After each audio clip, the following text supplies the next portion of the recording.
അമ്മേ പരിശുദ്ധ അമ്മേ, അമ്മേ പരിശുദ്ധമേ, ദൈവമാതാവേ, കൃപാസനത്തിലൂടെ ഞങ്ങൾക്കും ഞങ്ങളുടെ ദേശത്തിനും അമ്മ മധ്യസ്ഥം തേടി തന്ന എല്ലാ അനുഗ്രഹങ്ങൾക്കും കൃപകൾക്കും ഞങ്ങളിപ്പോൾ ഹൃദയം നിറഞ്ഞ നന്ദി പറയുന്നു. അമ്മേ പരിശുദ്ധമേ, ദൈവമാതാവേ, 2004 ഡിസംബർ 7 ഉച്ചകഴിഞ്ഞ് 2:30 കൃപാസനത്തിൽ സംഭവിച്ച അമ്മയുടെ പ്രത്യക്ഷപ്പെടലിനെ തിരുസഭയ്ക്ക് സമർപ്പിച്ചിരിക്കുന്ന പഠനരേഖകളുടെ മേൽ സഭാത്മകമായ പഠനം ആരംഭിക്കുവാൻ ഞങ്ങൾ പ്രാർത്ഥിക്കുന്നു. അമ്മേ പരിശുദ്ധമേ, ഭൂസ്വർലോകങ്ങളുടെ രാജ്ഞിയായ അങ്ങേയ്ക്ക് ഭൗമസംരക്ഷണത്തിനായി പ്രപഞ്ചപ്രകൃതിയെ തന്നെ തിരുസഭ പ്രതിഷ്ഠിക്കുവാൻ ഈ പ്രത്യക്ഷീകരണം വഴി ഇടയാക്കണമേ. പരിശുദ്ധമേ, ജപമാല മാതാവേ, സകല കൃപാസനം പ്രാർത്ഥനയോടും ചേർത്ത് ഞങ്ങളിപ്പോൾ പ്രാർത്ഥിക്കുന്ന ഈ കുടുംബത്തിന്റെ പ്രത്യേക നിയോഗം പറ മക്കളെ.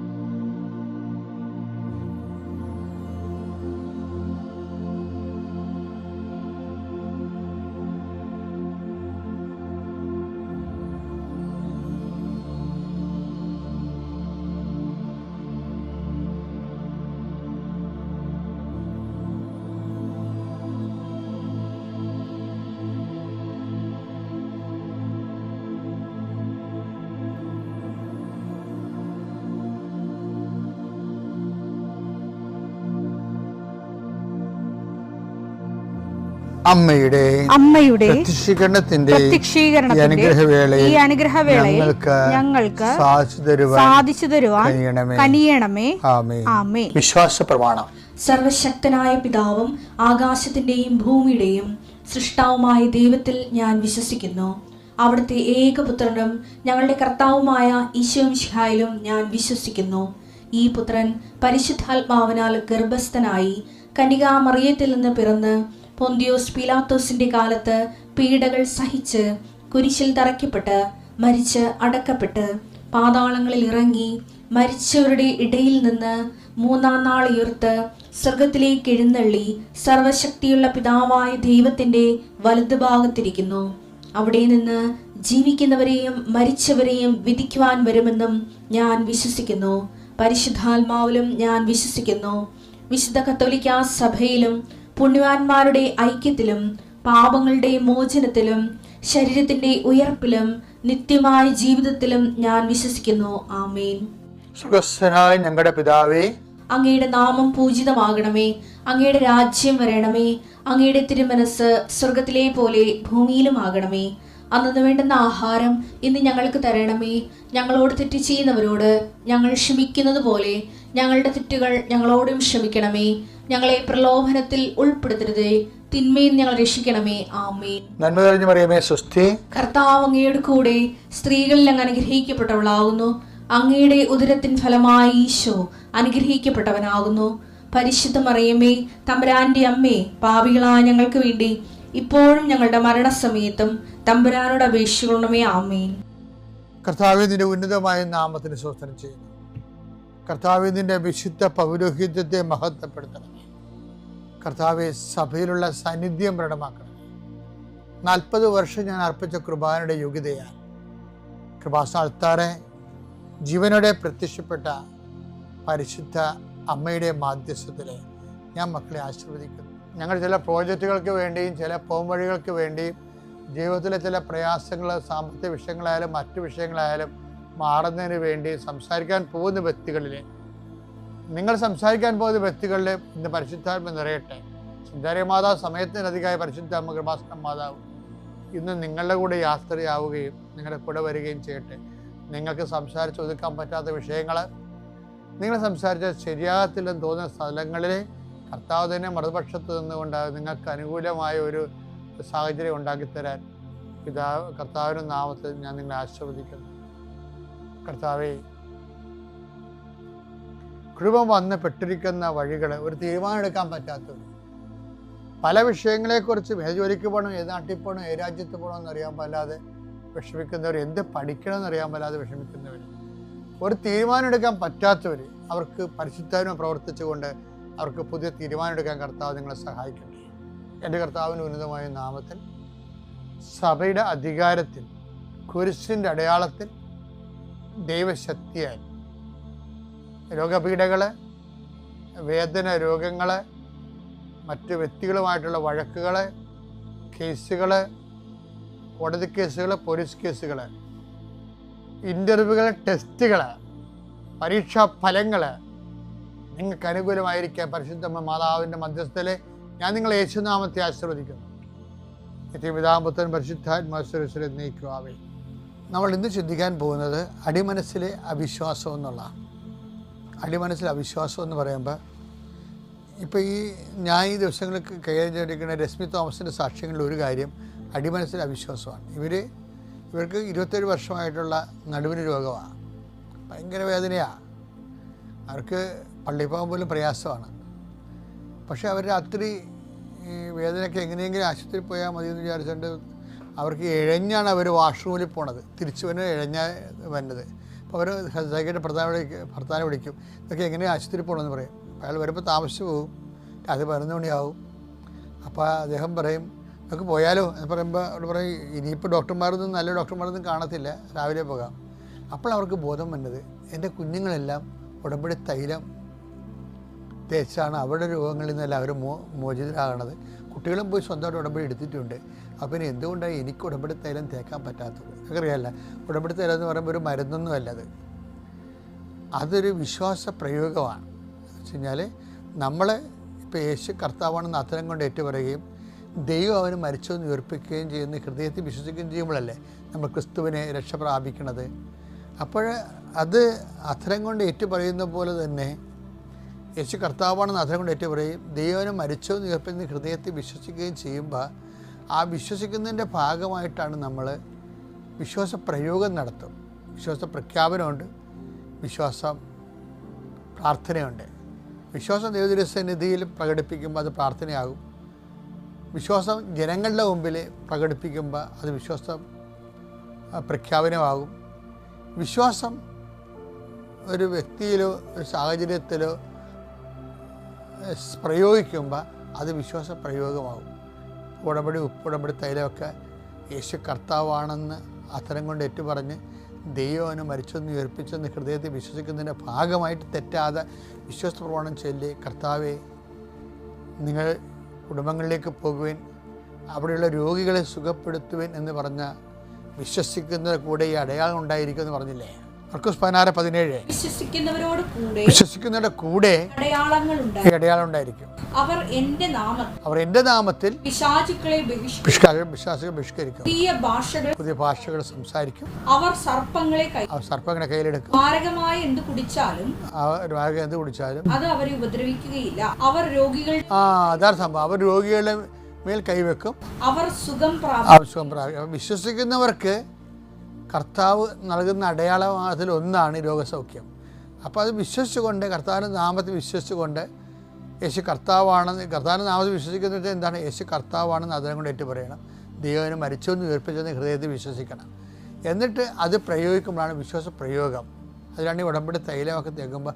പക്ഷേ രശ്മി തോമസ് ഈ ഉടമ്പടി തൈലം എന്തുകൊണ്ട് ഞാനിങ്ങനെ ഉണ്ടെങ്കിലും, ഞാനിങ്ങനെ ഉടമ്പടിയിൽ ജീവിക്കുന്നുണ്ടെങ്കിലും ഇതുവരെ ഉടമ്പടി തൈലം അവർ സ്വന്തമായിട്ട് ഉപയോഗിച്ചിട്ടില്ല.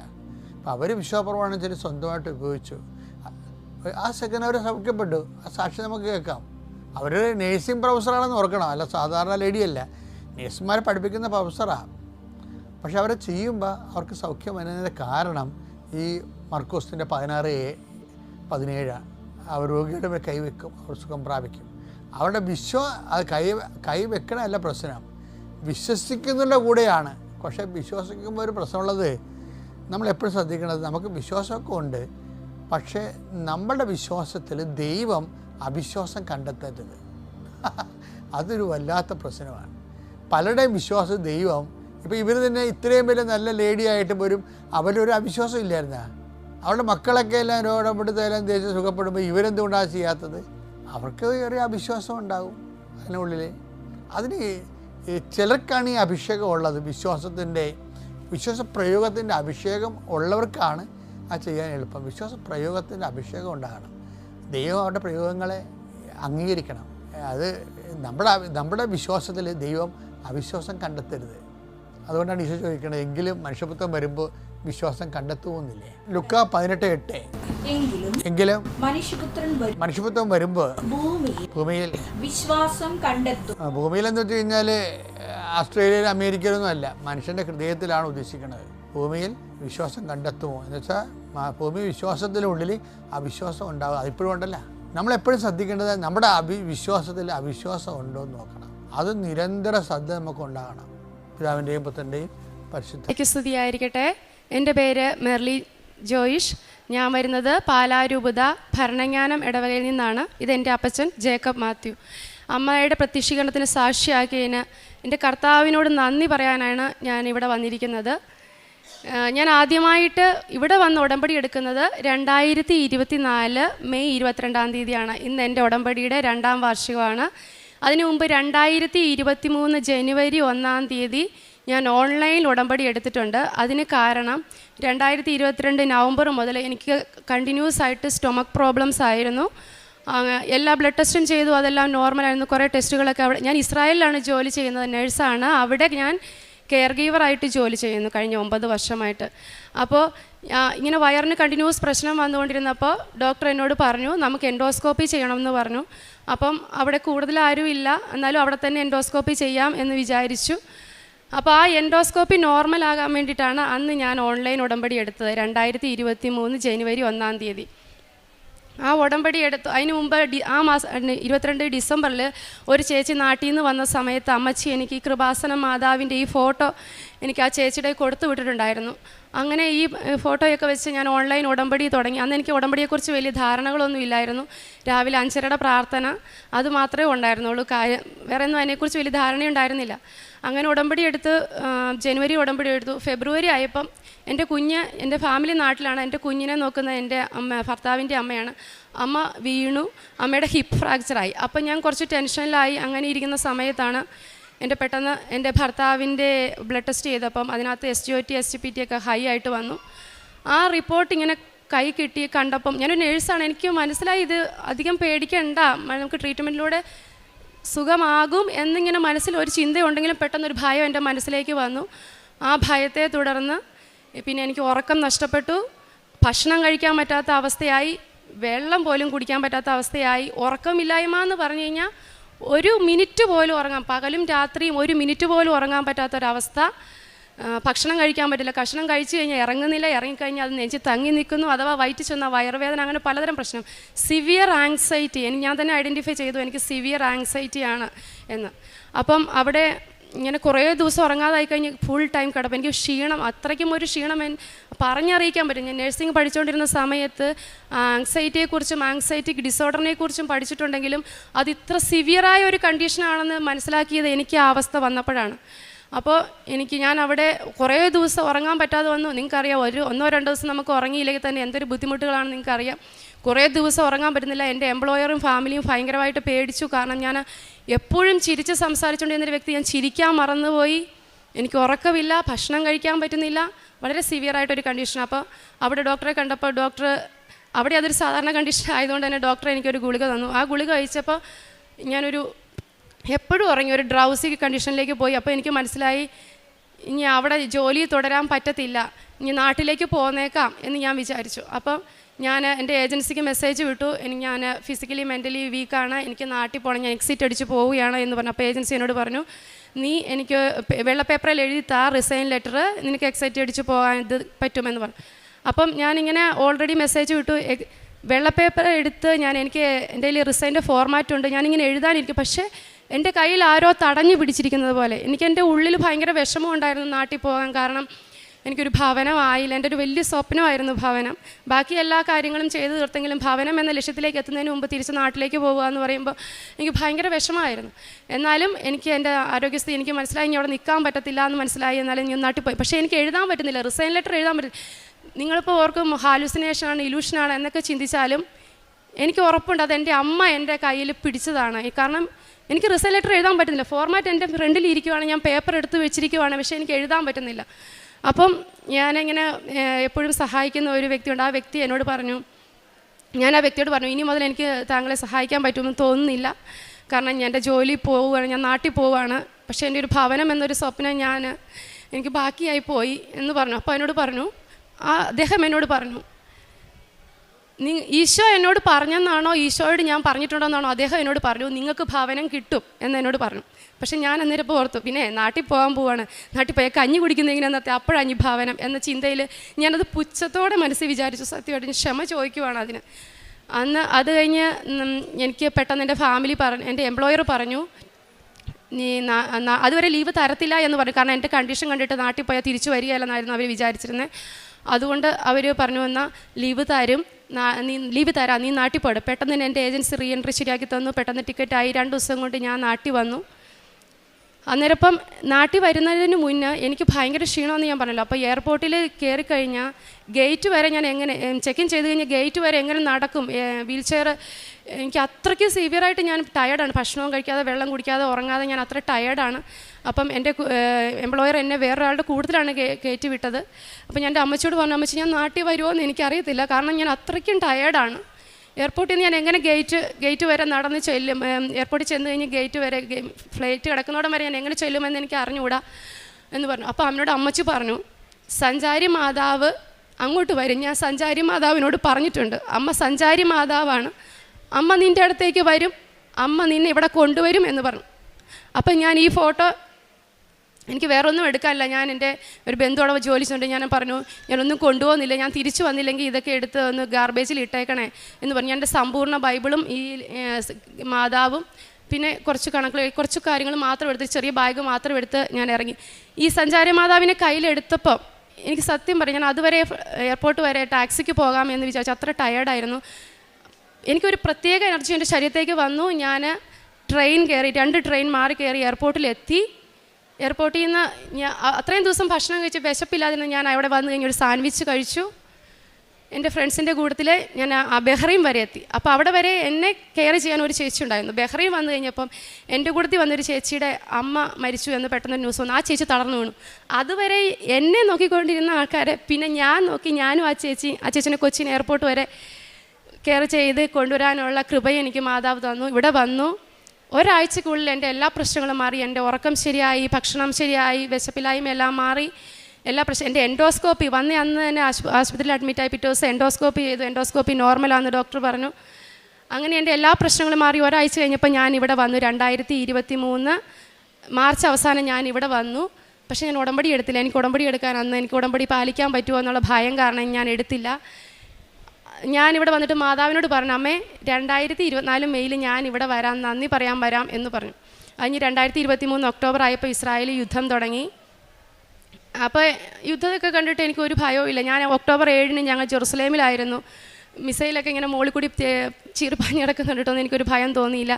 അപ്പോൾ ഞാനെല്ലാം മാറി മാതാവിന് നന്ദിയൊക്കെ പറഞ്ഞ്, ഈശോയ്ക്ക് നന്ദിയൊക്കെ പറഞ്ഞ് ഞാൻ ആ മെയ്യിൽ നാട്ടിൽ വരാം എന്നുള്ള ചിന്തയൊക്കെ മാറ്റി വെച്ച് എൻ്റെ അപ്പച്ചൻ്റെ അമ്മച്ചിയുടെയും ഭവനം റിനോവേഷൻ ചെയ്യാനായിട്ട്. അപ്പോൾ അത് കുറച്ചേറെ ഞാൻ വിചാരിച്ചതിനേക്കാളും കുറച്ച് തുക കൂടുതലായിപ്പോയി. അപ്പോൾ നാട്ടിൽ വരിക എന്നുള്ള ചിന്ത ഞാൻ വിട്ടു. അങ്ങനെ ഇരുന്ന് കഴിഞ്ഞപ്പോൾ മാർച്ച് ആയപ്പോഴത്തേക്കും എനിക്ക് ഓൾറെഡി എൻ്റെ ലെഫ്റ്റ് ബ്രസ്റ്റിൽ 2 സിസ്റ്റ് ഉണ്ടായിരുന്നു. ആ സൈഡിൽ തന്നെ ഒരു തടുപ്പും കണ്ടു. അപ്പോൾ എനിക്ക് ഭയമായി. അവിടെ ഡോക്ടറെ കാണിച്ചപ്പോൾ ഡോക്ടർ മാമോഗ്രാമിന് എഴുതി തന്നു. അവിടെ തന്നെ ചെയ്യാമെന്ന് വിചാരിച്ചു. അങ്ങനെ ഇരിക്കുന്ന സമയത്ത് എൻ്റെ കൊച്ചിന് യൂറിനറി ഇൻഫെക്ഷൻ സ്റ്റാർട്ട് ചെയ്തു. 1 ആഴ്ച 2 ആഴ്ച അങ്ങനെ പല ആൻറ്റിബയോട്ടിക്കുകൾ മാറി ഉപയോഗിച്ചിട്ടും കൊച്ചിന് യൂറിനറി ഇൻഫെക്ഷൻ മാറുന്നില്ല. ലാസ്റ്റ് അവൻ്റെ യൂറിനകത്ത് ആൽബുമിൻ പ്രസൻ്റ് എന്ന് കണ്ടു. അപ്പോൾ എനിക്ക് ഭയങ്കര ടെൻഷനായി. ഡോക്ടറെ കാണിച്ചപ്പോൾ ഡോക്ടർ പറഞ്ഞു നമുക്ക് കിഡ്നിയുടെ ഒരു ടെസ്റ്റ് ചെയ്യണമെന്ന് പറഞ്ഞു. അത് കോട്ടയം മെഡിക്കൽ കോളേജിൻ്റെ അടുത്താണ് എന്ന് പറഞ്ഞു. അത് കേട്ട് കഴിഞ്ഞ് പിന്നെ എനിക്ക് സമാധാനം ഇല്ലാതായി. എനിക്ക് പിന്നെ എൻ്റെ ഉറക്കം നഷ്ടപ്പെട്ടു. അപ്പോൾ ഞാൻ എമർജൻസി ലീവ് എടുത്ത് ഞാൻ നാട്ടിൽ വന്നു. ഞാൻ മെയ്യിൽ മാതാവിനോട് നാട്ടിൽ വരാമെന്നായിരുന്നു പറഞ്ഞിരുന്നത്. ആ പ്ലാൻ മാറ്റിയായിരുന്നു. പിന്നെ എൻ്റെ മാതാവ് മെയ് തന്നെ നാട്ടിലെത്തിച്ചു. എൻ്റെ കുഞ്ഞിൻ്റെ സ്കാനിങ് അന്ന് തന്നെ കുഞ്ഞിനെ സ്കാനിങ്ങിന് കൊണ്ടുപോയി. പിറ്റേ ദിവസം ഞാൻ ഇവിടെ വന്നു. ഉടമ്പടി എടുത്ത് ഞങ്ങൾ പോകുന്ന വഴി കൊച്ചിൻ്റെ സ്കാനിങ് റിപ്പോർട്ട് വാങ്ങിച്ചു. കുഞ്ഞിൻ്റെ സ്കാനിങ് നോർമലാണ്, കൊച്ചിന് കിഡ്നിക്ക് ഒരു പ്രശ്നമില്ല. അതിനുശേഷം ഇന്ന് വരെ അവന് യൂറിനറി ഇൻഫെക്ഷൻ വന്നിട്ടില്ല. 2 വർഷമായി. അതിനുശേഷം അവൻ്റെ ഇതെല്ലാം നോർമലായി പോകുന്നു. ഈശോയ്ക്ക് 1000 നന്ദി ഞാൻ പറയുന്നു. അങ്ങനെ എൻ്റെ പിറ്റേ ദിവസം ഞാൻ എൻ്റെ ഹെൽത്ത് ചെക്കപ്പിന് ഞങ്ങൾ പാലായിലെ മാർസ്ലീവ ഹോസ്പിറ്റലിൽ പോയി USG ബ്രസ്റ്റ് ചെയ്തു. ആ തടിപ്പ് ഡോക്ടറിനോട് പറഞ്ഞു ആ തടിപ്പൊന്നുമില്ല, അത് നോർമലാണ് എന്ന്, ഒരു ബസ്സിലാണെന്ന് പറഞ്ഞു. കൂട്ടത്തിൽ 2 വർഷമായിട്ടുണ്ടായിരുന്ന ലെഫ്റ്റ് ബ്രസ്റ്റിലെ 2 സിസ്റ്റും അവിടെ കാണാനില്ല എന്നും ആ സ്കാനിങ്ങിൽ വെളിപ്പെട്ടു. അങ്ങനെ ഇവിടെ വന്ന് ഉടമ്പടി എടുത്തപ്പോൾ മാതാവ് എനിക്ക് വന്നതിൻ്റെ പിറ്റേ ദിവസം തന്നെ കുഞ്ഞിൻ്റെ സ്കാനിങ് റിപ്പോർട്ട് നോർമലാക്കി തന്നു. ബ്രസ്റ്റിലെ സിസ്റ്റ് അപ്രത്യക്ഷമായി, തടിപ്പ് നോർമലാക്കി തന്നു. അത് കഴിഞ്ഞ് ഞാൻ എൻ്റെ ഉടമ്പടിയിൽ 5ാമത്തെ ഒരു നിയോഗമായിരുന്നു. എനിക്കൊരു കടമെടുത്ത് എനിക്ക് ഭവനം വാങ്ങിക്കാൻ പേടിയായിരുന്നു. അതുകൊണ്ട് തന്നെ ഞാൻ പറഞ്ഞു, മാതാവേ ഒരു 3.5 വർഷത്തിനുള്ളിൽ ഒരു ഭവനം തരണേ എന്ന് ഞാനിങ്ങനെ പ്രാർത്ഥിച്ചിരുന്നു. ആ ഉടമ്പടി എടുത്ത് 3 മാസത്തിനുള്ളിൽ, എങ്ങനെയാണ് എന്ന് എനിക്ക് അറിഞ്ഞുകൂടാ, 3 വർഷം എന്ന് ഞാൻ പറഞ്ഞത് 3 മാസത്തിനുള്ളിൽ ഭരണങ്ങാനം പള്ളിയുടെ അടുത്ത് തന്നെ എൻ്റെ ബജറ്റിൽ ഒരു ഭവനം തന്ന് മാതാവ് എന്നെ അനുഗ്രഹിച്ചു. ഈശോ എന്നെ അനുഗ്രഹിച്ചു. എന്നെ ഞാൻ അമ്മയ്ക്കും ഈശോയ്ക്ക് 1000 നന്ദി പറയുന്നു. അങ്ങനെ അന്ന് ഉടമ്പടിക്ക് ആ ഒരു സഹോദരനിലൂടെ നിനക്ക് ഭവനം കിട്ടും എന്ന് ഈശോയും മാതാവും എന്നോട് പറഞ്ഞത് 2023 പറഞ്ഞു. ഞാനത് വിശ്വസിച്ചില്ല. 2024 മെയ്യിൽ എൻ്റെ അപ്പച്ചൻ്റെയും അമ്മച്ചിയുടെയും വീട് റിനോവേറ്റ് ചെയ്യാനും 2024 ഒക്ടോബറിൽ സ്വന്തമായിട്ടൊരു ഭവനം നൽകിയും കർത്താവ് അവിശ്വാസിയായ എന്നെ, അതായത് ചഞ്ചല വിശ്വാസിയായ എന്നെ അനുഗ്രഹിച്ചു. 2025 മെയ്യിൽ എൻ്റെ അപ്പച്ചന് ഇതിന് മുന്നേ 2 അറ്റാക്ക് വന്നിട്ടുണ്ട്. 2025 മെയ് 4-ാം തീയതി, മെയ് 3-ാം തീയതി മുതൽ അപ്പച്ചന് കഴുത്തിന് ഭയങ്കരമായിട്ട് വേദനയൊക്കെ ഉണ്ടായിരുന്നു. അപ്പച്ചൻ ഹോസ്പിറ്റലിൽ പോകാൻ പറഞ്ഞിട്ട് അപ്പച്ചൻ പോകുന്നില്ല എന്ന് പറഞ്ഞുകൊണ്ടിരിക്കുകയായിരുന്നു. 2025 മെയ് 4-ാം തീയതി അപ്പച്ചന് രാവിലെ ആയപ്പോഴത്തേക്കും അപ്പച്ചൻ ഒട്ടും വയ്യാതായി ഹോസ്പിറ്റലിൽ കൊണ്ടുപോയി. ഹോസ്പിറ്റലിൽ ചെന്നപ്പോഴത്തേക്കും അപ്പച്ചൻ ബോധം കെട്ടിക്കഴിഞ്ഞപ്പോൾ ഡോക്ടർ പറഞ്ഞു മാസീവ് അറ്റാക്കാണ്, 3ാമത്തെ അറ്റാക്കാണ്. അറ്റാക്ക് കഴിഞ്ഞിട്ട് 10 മണിക്കൂറായി. രക്തധമനികളൊക്കെ ചുരുങ്ങി. നമുക്ക് എന്തെങ്കിലും ചെയ്യാൻ പറ്റുമോ എന്നറിയത്തില്ല, ഭയങ്കര റിസ്ക്കാണ്. ഞാൻ ഡെയിലി പ്രത്യക്ഷീകരണ പ്രാർത്ഥന കഴിഞ്ഞ് അച്ഛൻ്റെ ഡെയിലി ബ്രെഡ് കൂടാനായിട്ട് ഫോൺ എടുത്തപ്പോൾ എൻ്റെ അനിയത്തിയുടെ കരഞ്ഞുകൊണ്ട് മെസ്സേജ്, എടി അപ്പച്ചന് ഭയങ്കര സീരിയസ് ആണ്, അപ്പച്ചന് ICU കയറ്റിയൊക്കെ വേണം, ആൻജിയോപ്ലാസ്റ്റി ചെയ്ത് നോക്കാമെന്ന് ഡോക്ടർ പറഞ്ഞിട്ടുണ്ടോ എന്ന് പറഞ്ഞു. അങ്ങനെ ആൻജിയോപ്ലാസ്റ്റിക്ക് അപ്പച്ചനെ കയറ്റി. ആൻജിയോപ്ലാസ്റ്റി കഴിഞ്ഞ് ഇറക്കി കഴിച്ചിട്ടും അപ്പച്ചൻ്റെ ഹാർട്ട് റേറ്റ് 25-30 താഴ്ന്നുപോയി. അപ്പച്ചനൊരു ചെയിൻ സ്മോക്കറായിരുന്നു. അതുകൊണ്ട് തന്നെ അപ്പച്ചൻ്റെ ലങ്സ് ചുരുങ്ങുന്നുണ്ട്, അപ്പച്ചൻ്റെ ആമാശയത്തിന് ചുരുക്കമുണ്ട്, അപ്പച്ചൻ്റെ ഹീമോഗ്ലോബിൻ 8 ഉള്ളൂ, അപ്പച്ചൻ അണ്ടർ വെയ്റ്റ് ആണ്. അപ്പോൾ ഇങ്ങനെ ഒത്തിരി പ്രശ്നങ്ങളുള്ളത് കൊണ്ട് തന്നെ ഇതെല്ലാം കൂടി വന്നു. അപ്പച്ചന് താങ്ങാൻ പറ്റുമോ എന്ന് എനിക്ക് അറിയാൻ പറ്റാതെ വന്നു. ഞാനിങ്ങനെ കരഞ്ഞുകൊണ്ടിരിക്കുകയാണ്. അപ്പോൾ എൻ്റെ എംപ്ലോയറിൻ്റെ ഭാര്യ, ഒരിക്കലും ആ സമയത്ത് അവർ എഴുന്നേറ്റ് വരാറില്ല, 6 മണി ആ സമയത്ത്. അപ്പോൾ അവർ എഴുന്നേറ്റ് വന്നിട്ട് ഞാൻ കരയുന്നുണ്ടപ്പോൾ ചോദിച്ചു എന്ത് പറ്റിയെന്ന് ചോദിച്ചു. അപ്പോൾ ഞാൻ പറഞ്ഞു എൻ്റെ അപ്പച്ചന് ഇങ്ങനെ പറ്റി. അവർ ഓടി വന്ന് എന്നെ കെട്ടിപ്പിടിച്ചിട്ട് പറഞ്ഞു നിൻ്റെ അപ്പച്ചനൊന്നും വരത്തില്ല, ഞാനിപ്പോൾ മുഖം കഴുകിയിട്ട് വന്നിട്ട് നിൻ്റെ അപ്പച്ചനോട് പറഞ്ഞു നിൻ്റെ അപ്പച്ചൻ ഒരു കുഴപ്പവും കൂടാതെ ഡിസ്ചാർജ് ആവും, ഹോസ്പിറ്റലിൽ നിന്ന് പുറത്ത് വരും, ആരോഗ്യത്തോടെ പുറത്ത് വരും എന്ന് പറഞ്ഞു. എനിക്കതൊരു ആശ്വാസമായിരുന്നു. എനിക്ക് ഉറപ്പുണ്ട് അത് മാതാവ് ആ അമ്മച്ചിയിലൂടെ എന്നോട് സംസാരിച്ചതാണ്, ഈശോ എന്നോട് സംസാരിച്ചതാണ്. അത് കഴിഞ്ഞ് പേസ് മേക്കർ വെക്കണമെന്ന് പറഞ്ഞു. ഞാനപ്പോൾ എന്ത് ചെയ്യും മാതാവ്, എന്ത് ചെയ്യും? ഞാൻ അപ്പച്ചന് വേണ്ടിയിട്ട് എൻ്റെ ഉടമ്പടി തൈലം എൻ്റെ നെറ്റി പുരട്ടി, എൻ്റെ നെഞ്ച് പുരട്ടി ഞാൻ പ്രാർത്ഥിച്ചു. പെട്ടെന്ന് ഞാൻ ലൈറ്റ് ക്യാൻഡിൽ എന്ന ഇത് മനസ്സിലേക്ക് വന്നു. ഞാൻ ലൈറ്റ് ക്യാൻഡിൽ ഇട്ടു. 1/2 മണിക്കൂറിന് ശേഷം എനിക്ക് കോൾ വന്നു, അപ്പച്ചൻ്റെ വൈറ്റൽസ് എല്ലാം നോർമലായി, ഇനി പേസ് മേക്കർ വേണ്ട കാര്യമില്ല. 3-4 ദിവസത്തിന് ശേഷം അപ്പച്ചൻ ഹോസ്പിറ്റലിൽ നിന്ന് ഡിസ്ചാർജായി. ഇപ്പോൾ 1 വർഷത്തെ ആൻജിയോപ്ലാസ്റ്റിക്ക് ശേഷം 1 വർഷത്തെ ചെക്കപ്പ് കഴിഞ്ഞ ദിവസം നടന്നു. അപ്പച്ചന് ദൈവകൃപയാൽ ഒരു കുഴപ്പവും ഇല്ല, ഹൃദയത്തിന് ഒരു കുഴപ്പവുമില്ല എന്ന് ഡോക്ടർ സാക്ഷ്യപ്പെടുത്തിയിരിക്കുന്നു. പേസ് മേക്കർ വെക്കണമെന്ന് പറഞ്ഞു. കാരണം ആൻജിയോപ്ലാസ്റ്റി കഴിഞ്ഞും ഹാർട്ട് റേറ്റ് 25-30 ഉണ്ടായിരുന്നുള്ളൂ. അത് കഴിഞ്ഞ് ഈ ലൈറ്റ് ക്യാൻഡിൽ പ്രയർ റിക്വസ്റ്റ് ഇട്ട് ഞാൻ ഉടമ്പടി തൈലം എൻ്റെ നെഞ്ചിലും നെറ്റിയിലും പുരട്ടിയതിന് ശേഷം 1/2 മണിക്കൂറിന് ശേഷം എനിക്ക് അവിടുന്ന് കോൾ വന്നു. അപ്പച്ചന് വൈറ്റൽസ് എല്ലാം ഹാർട്ട് റേറ്റ് എല്ലാം നോർമലായി എന്ന് പറഞ്ഞു. അപ്പച്ചന് BP വളരെ കുറവായിരുന്നു. അപ്പച്ചൻ ഡിസ്ചാർജ് ആവുന്ന സമയത്തും അപ്പച്ചൻ്റെ BP 76-80 അതേ ഉണ്ടായിരുന്നു. ഇപ്പോൾ അപ്പച്ചൻ്റെ BP ഒക്കെ ദൈവകൃപയാൽ നോർമലാണ്. പിന്നെ എനിക്ക് അഡിനോമയോസിസ് എന്ന എൻ്റെ ബൾക്കി യൂട്രസ് ആയിരുന്നു, എനിക്ക് അഡിനോമയോസിസ് എന്ന അവസ്ഥയാണെന്നാണ് ഡോക്ടർ പറഞ്ഞത്. പിന്നെ പ്രത്യേകിച്ച് നിങ്ങൾക്ക് അറിയാനും പ്രത്യേകിച്ച് ട്രീറ്റ്മെൻറ്റ് ഒന്നും ചെയ്യാനില്ല. പക്ഷേ പീരീഡ് സമയത്ത് നല്ല ബ്ലീഡിങ് ആയിരിക്കും. ഞാൻ എന്നും ഉടമ്പടി തൈലം അവിടെ പുരട്ടുകയും എന്നും രാവിലെ ആദ്യം ഞാൻ വെഞ്ചരിച്ച് ഉപ്പിട്ട വെള്ളം വിശ്വാസ പ്രമാണം ചൊല്ലി കുടിച്ചതിന് ശേഷമാണ് എൻ്റെ ദിവസം ആരംഭിക്കുക. ഈ കഴിഞ്ഞ ഡിസംബറിൽ ഞാൻ ഇസ്രായേലിൽ വെച്ച് നടന്ന ചെക്കപ്പിലും ഡോക്ടർ എന്നോട് പറഞ്ഞു, നിനക്ക് ബൾക്കി യൂട്രസ് ഒന്നുമില്ല, നിനക്കൊരു പ്രശ്നവുമില്ല, നിൻ്റെ യൂട്രസ് നോർമലാണ് എന്ന് എന്നോട് ഡോക്ടർ പറഞ്ഞു. പിന്നെ എനിക്ക് അയൺ ഡെഫിഷ്യൻസി അനീമിയ എന്നൊരു കണ്ടീഷൻ, എനിക്ക് ഫെറിറ്റിൻ 3.8 ഉണ്ടായിരുന്നുള്ളൂ. അപ്പം അത് കണ്ടപ്പോൾ ഡോക്ടർ ഭയങ്കര ഫെറിറ്റിൻ 3.8 എന്ന് കഴിഞ്ഞ് കഴിയുമ്പോൾ നമ്മുടെ ശരീരത്തിൽ അയൺ തീരെ ഇല്ലാന്നൊരവസ്ഥയാണ്. അപ്പം ഡോക്ടർ വളരെ പാനിക്കായി ഡോക്ടർ എന്നോട് പറഞ്ഞു, നീ അയൺ ഇഞ്ചക്ഷൻ എടുക്കണം എന്ന് പറഞ്ഞു. എനിക്ക് അയൺ ഇഞ്ചക്ഷൻ എടുക്കാൻ പേടി, കാരണം നമ്മളോട് ഒറ്റയ്ക്കാണ്. അപ്പോൾ എന്തെങ്കിലും ഒരു കോംപ്ലിക്കേഷൻ വന്നാൽ എൻ്റെ പേഷ്യൻ്റ് എന്ന് പറയുമ്പോൾ കണ്ണ് കാണില്ല, ചെവി കേൾക്കില്ല, തളർന്നൊരു പേഷ്യൻ്റ്. ഞാൻ വീണാൽ അദ്ദേഹവും വീണു പോകും. അപ്പോൾ ഞാൻ അദ്ദേഹത്തെ എഴുന്നേൽക്കുന്ന സമയത്ത് വീണു പോകും. അങ്ങനെയൊക്കെ എനിക്കൊരു പേടി. അപ്പോൾ ഞാൻ ടാബ്ലറ്റ് എടുക്കാമെന്ന് തീരുമാനിച്ചു. എന്നാലും ഡോക്ടർ ഇത്ര സ്ട്രിക്റ്റ് ആയിട്ട് പറഞ്ഞു, ഇത് സിവിയർ കണ്ടീഷനാണ്, ഇപ്പോൾ തന്നെ ഞാൻ ഹോസ്പിറ്റലിലേക്ക് കുറിക്കാം, നീ അയാൾ ഇഞ്ചക്ഷൻ എടുക്കണം, അങ്ങനെയൊക്കെ പറഞ്ഞപ്പോൾ എനിക്ക് പേടിയായി, ഞാൻ കൺഫ്യൂഷനായി, എന്ത് ചെയ്യണം. ഞാൻ ക്ലിനിക്കിൽ നിന്ന് ഞാൻ ടാബ്ലറ്റ് എഴുതിക്കോ എന്ന് പറഞ്ഞ് ഞാൻ ടാബ്ലറ്റ് എടുത്ത് പുറത്തേക്ക് ഇറങ്ങി. ഞാൻ പുറത്തിറങ്ങി കഴിഞ്ഞപ്പോഴത്തേക്കും ഒരു ചേച്ചി, ഞാൻ 4 വർഷമായിട്ട് ആ ഏരിയയിൽ ജോലി ചെയ്തുകൊണ്ടിരിക്കുക, ഞാൻ ആ ചേച്ചീനെ അതുവരെയും കണ്ടിട്ടില്ല. ആ ചേച്ചി വന്നിട്ട് ഞാനിങ്ങനെ ആ ചേച്ചിയോട് പറഞ്ഞു, ചേച്ചി എനിക്കിങ്ങനെ ഒരു ഇതാണ്. അപ്പോൾ ചേച്ചി പറഞ്ഞു, മോളെ നീ ഒന്നും പേടിക്കണ്ട, എനിക്കും ഇതുപോലത്തെ ഒരു അവസ്ഥയായിരുന്നു, 3 മാസം ടാബ്ലറ്റ് എടുത്താൽ ഇത് നോർമൽ ആയിക്കോളും എന്ന് പറഞ്ഞു. അങ്ങനെ എൻ്റെ കൺഫ്യൂഷൻ മാറി. മാതാവ് ആ ചേച്ചീനെ ആ സമയം അവിടെ അയച്ച് എൻ്റെ കൺഫ്യൂഷൻ മാറ്റിയതെന്ന് എനിക്ക് ഉറപ്പുണ്ട്.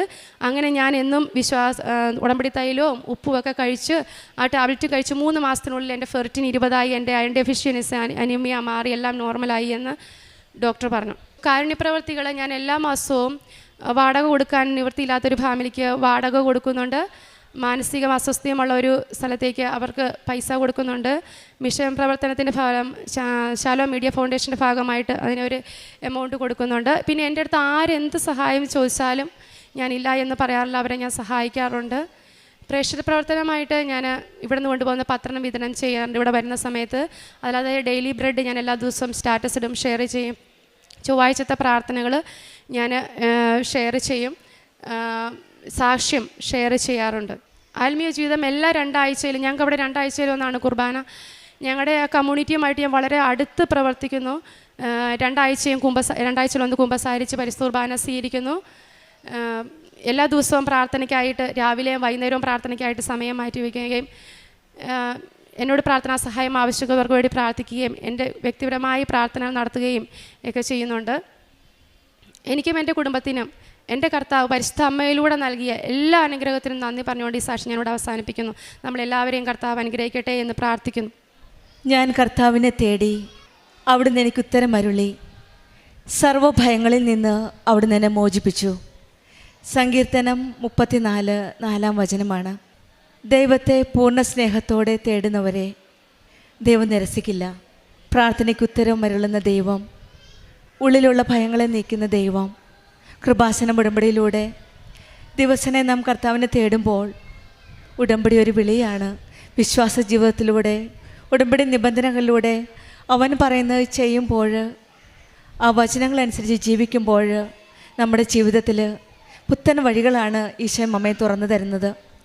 ഉടമ്പടി നമ്മെ ഭയങ്ങളിൽ നിന്നും ആങ്സൈറ്റിയിൽ നിന്നും എല്ലാവിധ ടെൻഷനും പ്രശ്നങ്ങളിൽ നിന്നും മോചിപ്പിച്ച് കുടുംബ വിഷമങ്ങളാവാം, പ്രതിസന്ധികളാവാം, ഇവയിലെല്ലാം ദൈവത്തെ അന്വേഷിച്ച് ഉടമ്പടിയിൽ സ്ഥിരമായി പ്രാർത്ഥിക്കുമ്പോൾ, വിശ്വസ്തയോടെ ഉടമ്പടി നിലകൊള്ളുമ്പോൾ നമുക്കുള്ള പ്രാർത്ഥനയ്ക്ക് ഉത്തരം ഉറപ്പാണ് ഉടമ്പടിയിൽ. അങ്ങനെയുള്ള ഓരോ സാക്ഷ്യങ്ങളാണ് നാം ഇവിടെ ഓരോ ദിവസവും പരിശുദ്ധ ജീവനോടെ പ്രത്യക്ഷപ്പെട്ട ഈ ആലയത്തിൽ കർത്താവിനെ തേടി അവിടുന്ന് ഉത്തരം അരുളുന്ന ഓരോ ദൈവാനുഭവ സാക്ഷ്യങ്ങളാണ് നാം ഇവിടെ കേൾക്കുന്നത്. മെർലിൻ എന്ന സഹോദരിയുടെ സാക്ഷ്യത്തിലും ഈശോയുടെയും അമ്മയുടെയും സാന്നിധ്യം അടുത്തറിഞ്ഞ ദിവസങ്ങളുടെ ഒരു വലിയ സാക്ഷ്യമാണ്. ആദ്യമൊക്കെ കൃപാസനത്തെപ്പറ്റി അറിഞ്ഞത് സ്വന്തം കുടുംബത്തിൽ നിന്ന് തന്നെയാണ്. പിന്നീട് യൂട്യൂബ് മീഡിയയിലൂടെയും പിന്നെ ഓൺലൈൻ ഉടമ്പടി എടുത്തുമാണ് ഈ മകൾ പരിശുദ്ധ അമ്മയുടെ സന്നിധിയിലെത്തുന്നത്. വളരെ സിവിയറായിട്ടുള്ള ആങ്സൈറ്റി പ്രോബ്ലത്തിലൂടെ കടന്നു പോകുന്ന ദിവസങ്ങളിൽ ഉറക്കമില്ലായ്മ, ഭയങ്ങൾ, ഭക്ഷണം കഴിക്കാൻ പറ്റാത്ത അവസ്ഥകൾ എല്ലാം കൂടെ ഒന്നിച്ച് എന്ത് ചെയ്യണമെന്നറിയില്ലാത്ത നിമിഷങ്ങളിൽ എങ്ങനെ മുന്നോട്ട് പോകണം. കാരണം ഹസ്ബൻഡിൻ്റെ ഒരു രോഗാവസ്ഥയിൽ അറിഞ്ഞപ്പം മുതൽ ആകപ്പാടെ ഒരു ഭീതിയുള്ള ദിവസങ്ങളിൽ കൂടെ കടന്നു പോയപ്പോൾ ജോലിയിൽ നിന്ന് വരെ ജോലിയിൽ കോൺസെൻട്രേറ്റ് ചെയ്യാനാകാത്ത സമയമായപ്പോഴാണ് റിസൈൻ ചെയ്യാമെന്ന് തോന്നിയത്. അങ്ങനെ റെസിഗ്നേഷന് ലെറ്റർ എഴുതാനായിട്ട് പേപ്പർ എടുത്തപ്പോൾ എഴുതാൻ പറ്റിയില്ല. റെസിഗ്നേഷൻ ലെറ്റർ എഴുതാനായിട്ട് പ്രൊസീഡിങ് ഒന്നും ആരോ സ്റ്റോപ്പ് ചെയ്യുന്ന ഒരു പ്രതീതിയാണ്. അങ്ങനെ ആ ലെറ്റർ സ്റ്റോപ്പ് ചെയ്യുകയാണ്. ഈ മകൾ ഓൺലൈൻ ഉടമ്പടിയിലാണ്. ഈശോയും അമ്മയും കൂടെയുള്ള ദിവസങ്ങളാണ്. അങ്ങനെ ആ റെസിഗ്നേഷൻ ലെറ്റർ എഴുതാതെ പിന്നീട് ഈ മകൾ തന്നെ ആ ജോലിയിൽ നിന്ന് 1.5 മാസത്തേക്കുള്ള ലീവ് അനുവദിച്ച് കിട്ടുകയാണ്. അങ്ങനെയാണ് എയർപോർട്ടിൽ എങ്ങനെയോ എത്തിപ്പെട്ടു. ക്ഷീണിച്ച് അവശയായി ഭക്ഷണം കഴിക്കാതെ വളരെ ടയേർഡായിട്ട്, കാരണം സിവിയർ ആങ്സൈറ്റിയിൽ കടന്നു പോകുന്ന ദിവസങ്ങളാണ്. എങ്ങനെയോ എയർപോർട്ടിലെത്തി. അവിടെ വന്നതിന് ശേഷം കൂടെ പോന്നപ്പോഴത്തേന് എന്തായാലും പോകില്ല, തിരിച്ചു വരില്ല എന്നോർത്ത് സ്വന്തം അമ്മ കൊടുത്തുവിട്ട മാതാവിൻ്റെ ഫോട്ടോയുമായിട്ടാണ് കയ്യിൽ പിടിച്ച് പ്രാർത്ഥിച്ച് ഒരു ബൈബിളും കയ്യിൽ വെച്ച് എയർപോർട്ടിലെത്തി. പക്ഷേങ്കിൽ അവിടെ എത്തിയപ്പോൾ സഞ്ചാരി മാതാവിൻ്റെ സാന്നിധ്യമാണ് മെർലിന് അനുഭവിക്കാൻ സാധിച്ചത്. ആ അമ്മയുടെ സാന്നിധ്യത്തിലൂടെ ഒരു വലിയൊരു ധൈര്യവും ഒരു ശക്തിയും ലഭിക്കുകയും പിന്നീട് എയർപോർട്ടിൽ വന്നപ്പോൾ മറ്റൊരു സഹോദരിയുടെ വീട്ടിൽ ഒരു വേർപാടിൻ്റെ വേദനയിൽ വീട്ടിലേക്ക് പോകുന്ന ആ മകളുടെ സങ്കടം കണ്ടപ്പോൾ സ്വന്തം കാര്യങ്ങളെല്ലാം മറന്നു ആ സഹോദരിയെ സഹായിക്കാനായിട്ട് ഈശോയും അമ്മയും ഒരു കരുത്ത് നൽകുകയാണ്. അങ്ങനെയാണ് നാട്ടിലേക്ക് എത്തുകയും പിന്നീട് ഇവിടെ വന്ന് ഉടമ്പടി എടുക്കുകയുമാണ് ചെയ്തത്. പിന്നീട് എല്ലാ കാര്യവും ഈശോയുടെയും അമ്മയുടെയും കരങ്ങളിലേക്കാണ്. അമ്മയുടെയും സാന്നിധ്യമാണ് മനസ്സിലാക്കാൻ സാധിച്ചത്. പല വ്യക്തികളിൽ കൂടെയും പല സാഹചര്യം കൂടെയും ഈശോയുടെയും അമ്മയുടെ സാന്നിധ്യം വളരെ ക്ലിയറായിട്ട് തന്നെ മനസ്സിലാക്കാൻ സാധിച്ചു. ഇവിടെ നിന്ന് പോയപ്പോൾ ഒരു ഭവനം എന്ന ഒരു സ്വപ്നം മനസ്സിലുണ്ടായിരുന്നു. പക്ഷേ പ്രതീക്ഷയെല്ലാം പോയി. ഇനി അത് നടക്കില്ല എന്ന വിചാരത്തോടെ വന്നപ്പോൾ 3.5 വർഷത്തിനുള്ളിൽ ഒരു ഭവനം നിർമ്മിക്കണമെന്ന ആഗ്രഹത്തോടെയാണ് പോയത്. പക്ഷെങ്കിൽ 3 മാസത്തിനുള്ളിൽ ഒരു ഭവനം ലഭിക്കാനുള്ള എഗ്രിമെൻറ്റ് ആഗ്രഹപ്രകാരം തന്നെ ഒരു പള്ളിയുടെ അടുത്ത് തന്നെ ഭവനം നിർമ്മിക്കാൻ സാധിച്ചു. പിന്നീട് രോഗസൗഖ്യങ്ങളാണ്. കുട്ടിക്ക് യൂറിനറി ഇൻഫെക്ഷനും മെർലിന് തന്നെ ബ്രസ്റ്റിൽ ഒരു തടിപ്പുമുണ്ടായിരുന്നു. അതും നേർച്ച വസ്തുക്കളുടെ ഉപയോഗത്തോടെ വിശ്വാസ പ്രമാണം ചൊല്ലി വെഞ്ചരിച്ച ഉപ്പ് ഉപയോഗിച്ച് പ്രാർത്ഥിച്ചതിൻ്റെ ഫലമായിട്ട് മകൻ്റെ അസുഖം മാറുകയും ഈ മകളുടെ ബ്രസ്റ്റിലുണ്ടായിരുന്ന തടിപ്പ് പൂർണ്ണമായിട്ട് രോഗസൗഖ്യം ലഭിക്കുകയും പിന്നെ അഡിനോമൈനോസിസിൻ്റെ അസുഖവും അത് തന്നെ ഉടമ്പടി വസ്തുക്കളുടെ ഉപയോഗത്താൽ തന്നെയാണ് ആ രോഗത്തിൽ നിന്നും പൂർണ്ണമായിട്ട് സൗഖ്യം ലഭിക്കുകയും അയൺ ഡെഫിഷ്യൻസിയുടെ രോഗം വന്നപ്പോൾ എന്ത് ചെയ്യണമെന്ന് അറിയാതായപ്പോൾ അവിടെയും ഒരു ചേച്ചിയുടെ ഇടപെടലിലൂടെയാണ് ഒരു ടാബ്ലറ്റ് എടുക്കാൻ ഇൻസ്പിറേഷൻ കിട്ടുകയും അങ്ങനെ അതിൽ കൂടെ ഈ രോഗങ്ങളിലെല്ലാം സൗഖ്യം ലഭിക്കുകയായിട്ടാണ് ഈ മകൾ സാക്ഷ്യപ്പെടുത്തുന്നത്. അതുപോലെ തന്നെയാണ് അപ്പച്ചൻ്റെ രോഗസൗഖ്യം. 2 അറ്റാക്ക് വന്ന വ്യക്തിയാണ് ഇപ്പോൾ പരിശുദ്ധ അമ്മയുടെ സന്നിധിയിൽ 5 ഗ്രാം കഴിഞ്ഞിട്ട് പേസ് മേക്കർ വെക്കണമെന്ന് പറഞ്ഞത്. അവിടെയും ഈ മകൾ വിശ്വാസത്തോടെ പ്രാർത്ഥന ഫലമായിട്ട് ലൈറ്റ് ക്യാൻഡ് പ്രയർ റിക്വസ്റ്റ് ഇട്ട് പ്രാർത്ഥിച്ചതിൻ്റെ ഫലമായിട്ട് ഈ അച്ഛൻ ഇന്ന് പരിശുദ്ധ അമ്മയുടെ സന്നിധിയിൽ അമ്മയുടെ പ്രതിഷ്ഠീകരണത്തിൻ്റെ സാക്ഷിയായിട്ട് അമ്മയ്ക്ക് നന്ദി പറയാനായിട്ട് വന്നിരിക്കുന്നത്. ഓരോ കാര്യത്തിലും ഓരോ പ്രശ്നങ്ങളിലും പ്രതിസന്ധികളിലും പെടുമ്പോഴെല്ലാം ഓരോ വ്യക്തികൾ കൂടിയാണ് ഈ മകൾക്ക് ഈശോയുടെ അമ്മയുടെ സാന്നിധ്യം മനസ്സിലാക്കാൻ സാധിക്കുന്നത്. ഒരു ചേച്ചിയിലൂടെയും ഒരമ്മയുടെ സാന്നിധ്യവും അവിടെ ചെന്ന് ഒരു ജോലിയുടെ കാര്യം പറഞ്ഞപ്പോഴും ഒരു സഹോദരൻ്റെ സാന്നിധ്യവും പലപ്പോഴും ഉടമ്പടി മക്കളുടെ ജീവിതത്തിൽ നാം കർത്താവിനെ തേടുമ്പോഴൊക്കെ എനിക്ക് ഉത്തരം വരണമെന്ന ആ ദൈവത്തിൻ്റെ സാന്നിധ്യവും പരിശുദ്ധ അമ്മയുടെ സംരക്ഷണവും പല വ്യക്തികൾ കൂടിയാണ് ഉടമ്പടി ജീവിതം നയിക്കുന്ന മക്കളുടെ ജീവിതത്തിൽ നമുക്ക് കാണുവാൻ സാധിക്കുന്നത്. ഈശോയുടെ അമ്മയുടെ വലിയ ഒരു ഇടപെടലാണ് ഈ മകളുടെ ജീവിതത്തിൽ ഉണ്ടായിരിക്കുന്നത്. ആത്മീയമായിട്ട് കൂടുതൽ ജീവിതത്തിൽ ഈശോയുടെ അമ്മയോട് ചേർന്ന് നിൽക്കാനും എല്ലാ കാര്യത്തിലും ഈശോയുടെ അമ്മയുടെയും ആ ഇടപെടുന്ന ആ സാന്നിധ്യം മനസ്സിലാക്കാനുമാണ് മെർലിന് സാധിച്ചത്. നമ്മുടെ ജീവിതത്തിലും ഉടമ്പടിയിലൂടെ നാം നയിക്കുമ്പോൾ ആങ്സൈറ്റി എന്ന അസുഖം നമ്മൾ കേൾക്കുമ്പോൾ വളരെ ചെറുതാണ്. പക്ഷെങ്കിൽ അതിൽ കൂടെ കടന്നു പോകുന്ന വ്യക്തികൾക്ക് അതിൻ്റെ ബുദ്ധിമുട്ടുകളും പ്രശ്നങ്ങളും മനസ്സിലാക്കാൻ സാധിക്കുകയുള്ളൂ. ആ ഭയത്തിൽ നിന്നെല്ലാം വിടുതൽ നൽകി ഈശോയും അമ്മയും ഉടമ്പടിയിലൂടെ ഈ മകളെ കാത്ത് സംരക്ഷിച്ച് പരിപാലിച്ചതിന് നന്ദി പറയാനായിട്ടാണ് പരിശുദ്ധ അമ്മയുടെ സന്നിധിയിൽ നിന്ന് വന്നിരിക്കുന്നത്. നമ്മുടെ ജീവിതത്തിലെയും എല്ലാ ഭയങ്ങളും ആങ്സൈറ്റികളും വറീസും ടെൻഷൻസും എല്ലാം പരിശുദ്ധ അമ്മയുടെ കരങ്ങളിൽ ഏൽപ്പിക്കാം. ഞാൻ കർത്താവിനെ തേടി അവിടുന്ന് എനിക്ക് ഉത്തരം വരളി, സർവ്വഭയങ്ങളിൽ നിന്ന് അവിടുന്ന് എന്നെ മോചിപ്പിച്ചു എന്ന് നമുക്കും പറയുവാൻ സാധിക്കട്ടെ. സങ്കീർത്തനം 34 സങ്കീർത്തൻ്റെ കൂടെ നമ്മുടെ എല്ലാ ഭയങ്ങളും ജോലിയില്ലായ്മയും ബുദ്ധിമുട്ടുകളും പ്രശ്നങ്ങളും എല്ലാം പരിശുദ്ധ അമ്മയുടെ കരങ്ങളിൽ ഏൽപ്പിക്കാം. പരിശുദ്ധ അമ്മയാണ് എല്ലാം ഈശോയുടെ കരങ്ങളിലേക്ക് കൊണ്ടുപോകുന്നത്. കാനായിൽ നടന്നത് തന്നെയാണ് ഇന്ന് പരിശുദ്ധ അമ്മ നമുക്ക് വേണ്ടി ചെയ്യുന്നത്. നമ്മുടെ കുടുംബ പ്രശ്നങ്ങളെല്ലാം പരിശുദ്ധ അമ്മയാണ് നമ്മുടെ കൂടെ നിൽക്കുന്നത്. നമ്മുടെ ജീവിതത്തിൽ ദൈവത്തെ അന്വേഷിക്കുന്ന ഒരു ഹൃദയം നൽകണമേ എന്ന് നമുക്ക് പ്രാർത്ഥിക്കാം. നമ്മുടെ ജീവിതത്തിൽ ഈശോയുടെ അമ്മയുടെ ഇടപെടൽ ഉണ്ടാവട്ടെ എന്ന് പ്രാർത്ഥിച്ചുകൊണ്ടും മെർലിനും കുടുംബത്തിൽ ലഭിച്ച എല്ലാ അനുഗ്രഹങ്ങൾക്കും നമ്മൾക്ക് കരങ്ങളടിച്ച് ദൈവത്തെ മഹത്വപ്പെടുത്താം. യേശുവേ നന്ദി, യേശുവേ സ്തുതി, ആവേ മരിയ. എൻ്റെ പേര് സോന. ഞാൻ കോഴിക്കോട് ജില്ലയിലെ മഞ്ഞവയൽ എന്ന സ്ഥലത്ത് നിന്ന് വരുന്നു. ഞാൻ 2023 ഉടമ്പടി എടുത്തത്.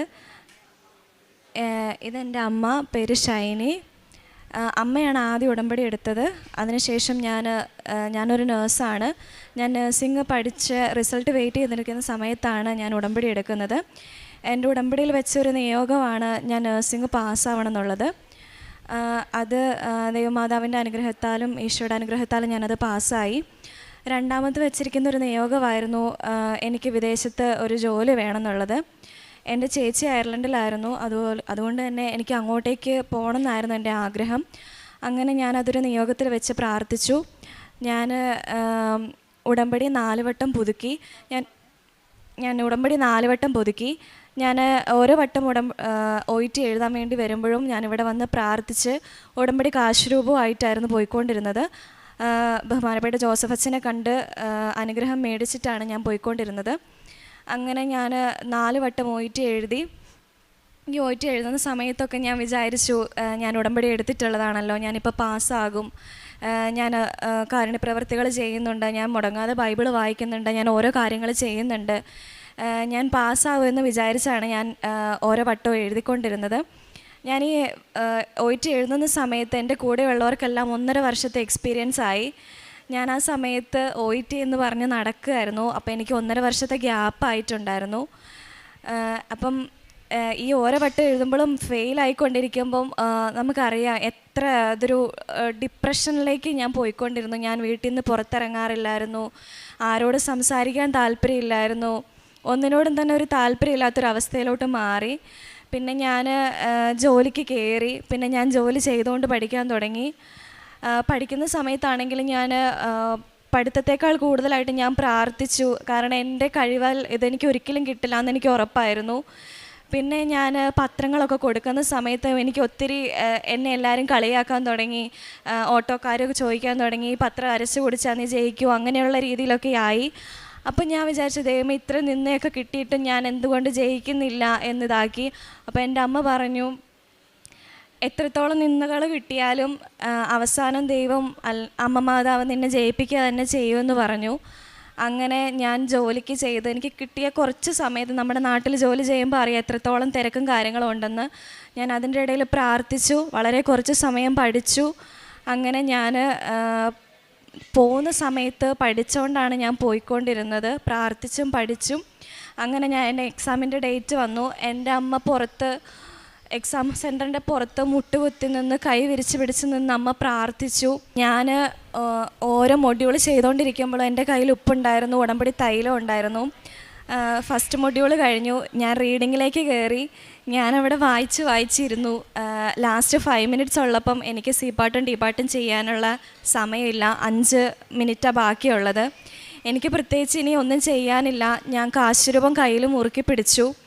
ഞാൻ കണ്ണടച്ച് വിശ്വാസപ്രമാണം ചൊല്ലി പ്രാർത്ഥിച്ചു. താഴേന്ന് മുകളിലേക്ക് കറുപ്പിക്കാൻ തുടങ്ങി. ഞാൻ കറുപ്പിച്ച് കഴിഞ്ഞപ്പോഴത്തേനും സമയം തീർന്നു. വായിക്കുക പോലും ചെയ്യാതെ ഞാൻ ചെയ്തു. എനിക്ക് ഈ വട്ടം ഒരു പ്രതീക്ഷയില്ലായിരുന്നുള്ള രീതിയിൽ, കാരണം ഞാനൊന്നും ചെയ്തിട്ടില്ല. ഞാൻ താഴേന്ന് മുകളിലേക്ക് കറുപ്പിച്ച് വിടുകയാണ് ചെയ്തത്. ഞാൻ പ്രാർത്ഥന തുടർന്നുകൊണ്ടേയിരുന്നു. എൻ്റെ അമ്മ എൻ്റെ കൂടെ നിന്ന് പ്രാർത്ഥിച്ചു. അങ്ങനെ ഞാനൊരു ദിവസം ഡ്യൂട്ടി എടുക്കുന്ന സമയത്താണ് റിസൾട്ട് വന്നു എന്ന് പറയുന്നത്. ഞാൻ വിശ്വാസപ്രമാണം ചൊല്ലി ഞാൻ റിസൾട്ട് തുറന്നു നോക്കി. അമ്മ മാതാവും തിരുക്കുമാരൻ്റെ അനുഗ്രഹത്താൽ എനിക്ക് അയർലൻഡ് സ്കോർ തന്നെ കിട്ടി. ഞാൻ OET പാസ്സായി. അതാണ് എൻ്റെ ഫസ്റ്റത്തെ സാക്ഷ്യം. അതിനുശേഷം പിന്നെ അങ്ങോട്ടേക്ക് OET കഴിഞ്ഞാൽ പിന്നെ നമുക്കൊരു ജോലി കിട്ടുക എന്നുള്ളതാണ്. എല്ലാം ഫ്രീസ് ചെയ്ത് വെച്ചിരിക്കുന്ന സമയമായിരുന്നു. എൻ്റെ ചേച്ചി അയർലൻഡിലുണ്ട്. അപ്പോൾ അവൾ അവിടെയുള്ള ആൾക്കാരുടെ അടുത്ത് ചോദിച്ചു, എൻ്റെ അനിയത്തി ഇതുപോലെ പാസ്സായിട്ടുണ്ട്, അവൾക്കൊരു വേക്കൻസി ഇവിടെ ഉണ്ടാവുമോ എന്ന്. അവർ പറഞ്ഞു, ഒരു വേക്കൻസി ഇല്ല, ഞങ്ങൾ എന്ത് ചെയ്യണം, ഞങ്ങൾ ആരെ പിരിച്ചു വിട്ടിട്ട് നിൻ്റെ അനിയത്തീനെ എടുക്കണമെന്ന് ചോദിച്ചു. അങ്ങനെ വേക്കൻസി ഒന്നും ഇല്ല എന്ന് പറഞ്ഞെടുത്ത് ഞങ്ങൾ വീണ്ടും വന്ന് പ്രാർത്ഥിച്ചു. ശക്തമായ പ്രാർത്ഥനയുടെ ഫലത്താൽ തലേ ദിവസം വിളിച്ചിട്ട് അവൾ എൻ്റെ അടുത്ത് പറഞ്ഞു, നിനക്ക് നാളെ വൈകുന്നേരം ഇൻ്റർവ്യൂ ആണെന്ന്. എനിക്ക് പ്രത്യേകിച്ച് എന്താ അവിടെ ചോദിക്കുക പറയുക, നാട്ടിലാണ് ഞാൻ പഠിച്ചത്, എനിക്ക് എന്താ ചെയ്യേണ്ടതെന്നൊന്നും അറിയില്ല. ഞാൻ കാശുരൂപം മുറുകെ പിടിച്ചു. അതുപോലെ തന്നെ ഉടമ്പടി വസ്തുക്കളായ ഉപ്പ്, തൈലം എല്ലാം ഉപയോഗിച്ച് ഞാൻ പ്രാർത്ഥിച്ചു. എനിക്ക് ഇൻ്റർവ്യൂ തുടങ്ങി. ഞാൻ എന്താ പറഞ്ഞതെന്ന് അവർക്കും അവരെന്താ പറഞ്ഞതെന്ന് എനിക്കും അറിയില്ല. ഇൻ്റർവ്യൂ കഴിഞ്ഞതിന് ശേഷം എനിക്ക് ഓഫർ ലെറ്റർ വന്നു. ഓഫർ ലെറ്റർ വന്നപ്പോഴും അവരെന്നോട് പറഞ്ഞത്, ഈ ജോലിക്ക് ഒരു ഉറപ്പ് ഞാൻ പറയുന്നില്ല, ഞാൻ കയറി ചെല്ലുന്ന സമയത്ത് അവിടെ എന്തെങ്കിലും ഒരു വേക്കൻസി ഉണ്ടെങ്കിൽ മാത്രം എന്നെ അവിടെ എടുക്കാമെന്ന് പറഞ്ഞു. അങ്ങനെ ഒരു ഉറപ്പുമില്ലാത്ത രീതിയിൽ എനിക്ക് പോകാനായി. ഞാനിവിടെ വന്ന് 6-ാം തീയതി 2025 മെയ് 6-ാം തീയതി ഉടമ്പടി പുതുക്കി. എനിക്ക് വിസ വന്നിട്ടില്ല. പക്ഷേ എനിക്ക് പോകാനുള്ള ടിക്കറ്റും കാര്യങ്ങളും എല്ലാം എടുത്തു. എൻ്റെ വിസ റിജക്റ്റ് ആവില്ല, എൻ്റെ കൂടെ മാതാവും ഈശോപ്പയും ഉണ്ടെന്നുള്ള ഒരൊറ്റ വിശ്വാസത്തിൽ ഞാൻ ടിക്കറ്റ് എടുത്തു. 9-ാം തീയതിക്ക് ടിക്കറ്റ് എടുത്തു. ഞാനിവിടെ വന്ന് തിരിച്ചു പോകുമ്പോഴാണ് എനിക്ക് വിസ കൈ കിട്ടുന്നത്. ഞാൻ മെയ് 9-ാം തീയതി 2025 മെയ് 9-ാം തീയതി ഞാൻ അയർലൻഡിലേക്ക് കയറിപ്പോയി. അതാണ് എൻ്റെ രണ്ടാമത്തെ സാക്ഷ്യം.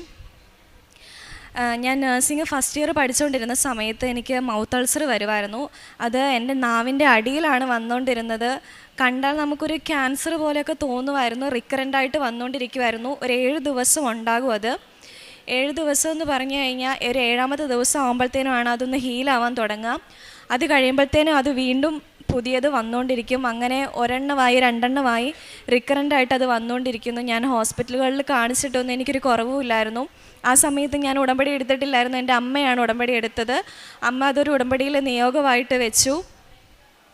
അങ്ങനെ സെക്കൻഡ് ഇയറിലെ എക്സാമിന് സമയമായി. എല്ലാവരും ഇരുന്ന് പഠിക്കുകയാണ്. എനിക്ക് മാത്രം പഠിക്കാൻ പറ്റുന്നില്ല. എൻ്റെ നാവും പല്ലും കൂടെ കൂട്ടിയിരിക്കുന്നതുകൊണ്ട് എനിക്ക് വായിച്ച് പഠിക്കാൻ പറ്റുന്നില്ല. എനിക്ക് വേദന കാരണം ചെവിയിലേക്കെല്ലാം നീരും കാര്യങ്ങളൊക്കെ ആയി.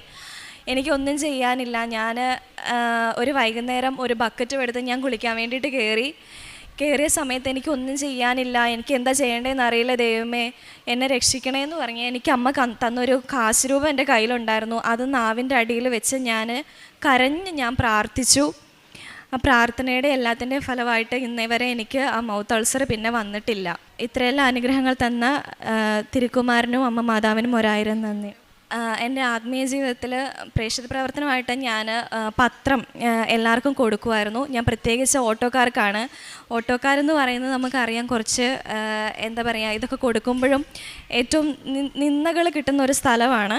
അപ്പം ഞാൻ പ്രത്യേകമായിട്ട് അവർക്ക് കൊടുത്തിട്ടുണ്ടായിരുന്നു. പിന്നെ കാരുണ്യപ്രവൃത്തിയായിട്ട് ഞാൻ ഇപ്പം നാട്ടിലേക്ക് പൈസ അയച്ചു കൊടുത്ത് ഓർഫനേജിൽ കാര്യങ്ങളിലെല്ലാം വേണ്ടത്ര സാമ്പത്തിക സഹായമായിട്ട് കൊടുക്കുന്നുണ്ട്. അതുപോലെ അർഹതപ്പെട്ട ആൾക്കാർക്ക് ഞാൻ അമ്മ വഴി എല്ലാവരിലേക്കും അവർക്ക് ആവശ്യമായ കാര്യങ്ങളെല്ലാം ചെയ്തു കൊടുക്കുന്നുണ്ട്. പിന്നെ ഞാൻ കൃത്യമായിട്ട് ബൈബിൾ വായിക്കുമായിരുന്നു. പഠിക്കാൻ സമയമില്ലെങ്കിൽ ഞാൻ കൃത്യമായിട്ട് ബൈബിൾ വായിക്കുകയും പ്രാർത്ഥിക്കുകയും ചെയ്യുമായിരുന്നു. കുടുംബ പ്രാർത്ഥന മുടങ്ങാതെ കുടുംബ പ്രാർത്ഥനയിൽ അമ്മയോടൊപ്പം കൂടി കുടുംബ പ്രാർത്ഥന ചൊല്ലുകയായിരുന്നു. ഈശോയും തിരുക്കുമാരനും ചെയ്തെന്ന എല്ലാ അനുഗ്രഹങ്ങൾക്കും ഞാൻ നന്ദി പറയുന്നു. എസെക്കിയേൽ പ്രവാചകൻ്റെ പുസ്തകം 37-ാം അധ്യായം 5-6 തിരുവചനങ്ങൾ. ദൈവമായ കർത്താവ് ഈ അസ്ഥികളോട് അരുളി ചെയ്യുന്നു, ഇതാ ഞാൻ നിങ്ങളിൽ പ്രാണൻ നിവേശിപ്പിക്കും, നിങ്ങൾ ജീവിക്കും. ഞാൻ നിങ്ങളുടെ മേൽ ഞരമ്പുകൾ വെച്ചുപിടിപ്പിക്കുകയും മാംസം വളർത്തുകയും ചർമ്മം പൊതിയുകയും നിങ്ങളിൽ പ്രാണൻ നിവേശിപ്പിക്കുകയും ചെയ്യും. നിങ്ങൾ ജീവൻ പ്രാപിക്കും. ഞാനാണ് കർത്താവെന്ന് അപ്പോൾ നിങ്ങൾ അറിയും. സോന എന്ന ഈ മകളുടെ പ്രത്യക്ഷീകരണ സാക്ഷ്യത്തിലൂടെ നമുക്ക് മനസ്സിലാകുന്നത് not by merit but by grace എന്ന അടിസ്ഥാനത്തിലാണ് ഇന്ന് ഈ മകൾക്ക് ഒരു വലിയ വിജയം കർത്താവ് നൽകിയിരിക്കുന്നത്.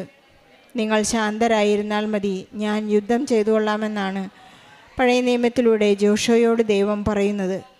നമുക്ക് പരിശുദ്ധാത്മാവിൻ്റെ ആ ശാന്തത ലഭിക്കുമ്പോഴാണ്, പരിശുദ്ധ അമ്മയുടെ മധ്യസ്ഥതയിൽ നാം ഉടമ്പടി ചെയ്ത് ജീവിക്കുമ്പോൾ നമുക്കൊന്നു മാത്രം ചെയ്യാനുള്ളത്, ഞാൻ അങ്ങയോട് കൂടെ ആയിരിക്കാം എന്നുള്ള ഒരു ആത്മാർത്ഥമായ റെസ്പോൺസ് ഈശോയ്ക്ക് കൊടുക്കുമ്പോൾ ഈശോ തന്നെ നമുക്ക് ആവശ്യമായ എല്ലാ കാര്യങ്ങളും നമുക്ക് നൽകുന്ന ഒരു വലിയ സാക്ഷ്യത്തിൻ്റെ ഉടമയാണെന്ന് സോന. 4 തവണ ഓരോ പ്രാവശ്യവും മകൾ OIT പരീക്ഷ എഴുതാൻ പോകുമ്പോൾ ജോസഫ് അച്ഛനിൽ നിന്ന് കൈവപ്പ് ശുശ്രൂഷ സ്വീകരിച്ചുകൊണ്ട് പോയെങ്കിലും 4 തവണയും മകൾ തോറ്റുപോയെന്ന് ഇവിടെ സാക്ഷ്യപ്പെടുത്തുന്നുണ്ട്.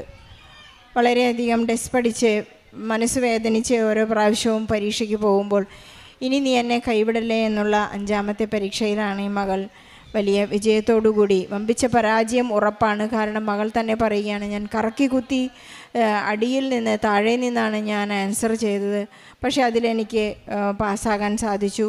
ഇൻ്റർവ്യൂ പാസ്സാകുന്ന സമയങ്ങളിലും OET എഴുതുന്ന സമയങ്ങളിലെല്ലാം നേർച്ച വസ്തുക്കളുടെ ഉപയോഗത്താൽ വിശ്വാസ പ്രമാണം ചൊല്ലി ഈശോ രക്ഷകനാണെന്ന് ഏറ്റുപറഞ്ഞുകൊണ്ടാണ് ഈ മകൾ ഓരോ പ്രാവശ്യവും അറ്റംപ്റ്റ് ചെയ്തത്. മകൾക്ക് വിസ ലഭിച്ചുകൊണ്ട് അയർലൻഡിൽ ചെന്ന് അവിടെയായാലും തൻ്റെ വിശ്വസ്തതയ്ക്ക് ഒരു കോട്ടം വരുത്താതെ എപ്പോഴും ചൊവ്വാഴ്ചകളിലുള്ള ധ്യാനങ്ങൾ കൂടിയും എപ്പോഴും അച്ഛൻ്റെ ഡെയിലി ബ്രെഡ് പ്രാർത്ഥിച്ചും എല്ലാ സമയവും അനുഗ്രഹം പ്രാപിച്ച് ജപമാല ചൊല്ലിയും വചനം വായിച്ചും ഈ മകൾ നിത്യതയോളം ഈശോയെ അനുഗമിക്കാം എന്നുള്ള വലിയ തീരുമാനത്തിലാണ്.